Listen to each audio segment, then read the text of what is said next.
Have you ever wondered why we romanticize love so much? Why we run from the raw, unfiltered truth of who someone really is, behind the Instagram posts, behind the carefully curated smiles?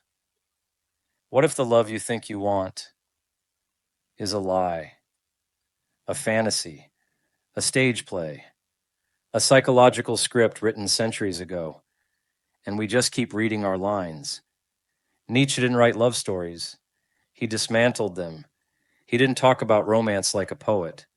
He dissected it like a surgeon. And what he found was brutal. He believed that what most people call love is projection, a desperate attempt to escape loneliness, chaos, and uncertainty by turning another human into a symbol, not a partner, a salvation. We don't fall in love with people. We fall in love with what we think they'll fix in us, especially when it comes to men and their image of women. Men don't want a woman. They want a myth, an angel, a dream, something clean, soft, safe, something that won't challenge them, won't disturb them, won't reveal the wild, complex, dangerous reality of what it means to truly share life with another human being. Not because they're weak, but because that's what survival required. This is not a video for the cowardice. And he was asking men, asking all of us, to grow the hell up. Let's be honest. The woman we're taught to desire, the soft, kind, graceful, emotionally pure muse, didn't come from real love. She came from fear, fear of chaos, fear of power, fear of the unpredictable storm that is a real human being. So what did society do? It built a character, a cultural hallucination. From Greek myths to Renaissance art to Disney princesses, the ideal woman is less a person and more a collection of projections. She's always gentle, always forgiving, always beautiful in just the right ways. And above all, she never makes a man feel inadequate. That's not a partner. That's a sedative. And that construction didn't come out of nowhere. It served a purpose: to neutralize the woman's power while pretending to adore her. Worship the symbol, ignore the soul. It's a pattern older than history. If you can't control something, turn it into an icon. Icons don't speak. They don't argue. They don't fight back. They just shine. And when a woman breaks out of that mold, when she dares to be complex, angry, sexual, assertive, real, society punishes her, calls her difficult, dangerous, unfeminine, because she's disrupting the fantasy. And fantasies, like all illusions, are fragile. Nietzsche saw this too. He knew that idealization is not praise, it's erasure. By turning the woman into a symbol, men gave themselves permission to ignore her full humanity. They didn't want a partner in chaos. They wanted a light in the dark, one they could stare at without ever needing to see what's behind it. But light isn't love. Love is not projection. Love is presence. And presence requires you to look at someone fully, not just at what they give you, but at what they are. That means seeing the ambition, the anger, the intellect, the history, the pain, the power, not just the softness, not just the smile, not just the parts that make you feel good. You can't love someone you refuse to see. And that's the heart of Nietzsche's provocation. He wasn't saying women were manipulative or false. He was saying the way we see them is. Because if you strip away the fantasy, if you actually meet the real woman behind the myth, you might find something terrifying. She's not here to save you. She's not here to complete you. She's here to be herself. And the question is, can you love he? While men were writing laws and fighting wars, women were mastering something else: influence. Nietzsche saw it. Long before psychology caught up, he recognized the emotional intelligence of women, not as fragility, but as strategy.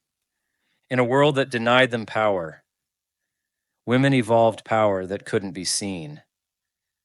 Not in the battlefield, in the bedroom, in the silence, in the way they could steer a man's heart without ever raising their voice. It was survival, adaptation, a kind of emotional warfare designed to function under oppression. And Nietzsche didn't belittle it. He was fascinated by it. He called it dangerous fun, not to insult women, but to warn men. Because the truth is, real power doesn't always scream. Sometimes it whispers. And while society mocked women for being emotional, Nietzsche saw it as a weapon, an ability to detect, influence, manipulate, redirect, a subtle dominance that needed no throne, because it already owned the room. He saw women as generals of the invisible, commanders of mood, masters of timing. While men chased power they could measure, women shaped power no one could quantify. And that, he believed, was more terrifying than any sword. He saw the glance that shifts the conversation, the silence that creates guilt, the soft no that means try harder, the emotional finesse that men never learned because they never had to. For Nietzsche, the power of women didn't come from politics or institutions. It came from being underestimated. It came from mastering human nature while men were busy mastering tools. And that's where things get uncomfortable. Because if you've been trained to believe power means control, then you won't recognize it when it comes dressed as intuition. You'll miss it entirely. But it's there, in how a woman can inspire, confuse, terrify, and captivate, often in the same sentence. This isn't mysticism, it's mechanics. Nietzsche believed that the feminine didn't lack power, it redefined it. And maybe the real reason men feared women wasn't because they were weak, but because they were strong in a way men couldn't control, couldn't predict, and couldn't outmaneuver. He didn't say women were manipulative. He said they were survivors. And survival, in a world built against you, requires intelligence, patience, and the kind of power that no one sees coming until it's already done. Love isn't always poetry. Sometimes it's war, a cold, strategic war, disguised as longing, flowers, and sweet messages. Nietzsche didn't believe love was harmony. He believed it was tension, a dance of instincts, pride, and masked agendas. Not because people are evil, but because they're afraid. Afraid of giving too much, afraid of needing too deeply, afraid of losing. And where there is fear, there is strategy. In the theater of romance, everyone's performing, everyone's negotiating, silently, subtly, for position, for power, for reassurance. Who texts first? Who cares more? Who risks vulnerability? It's not petty, it's primal. And the tragedy, most people don't even realize they're doing it. They think they're loving, but they're bargaining, trading affection for control, intimacy for advantage. Nietzsche saw this as the great lie of modern love. We pretend to seek connection, but what we really want is leverage. Because to love fully means to risk everything. And most of us would rather play safe than play real. So instead of presence, we offer performance. Instead of honesty, we give just enough to stay in the game. Because in the war of love, the worst thing isn't losing, it's surrendering.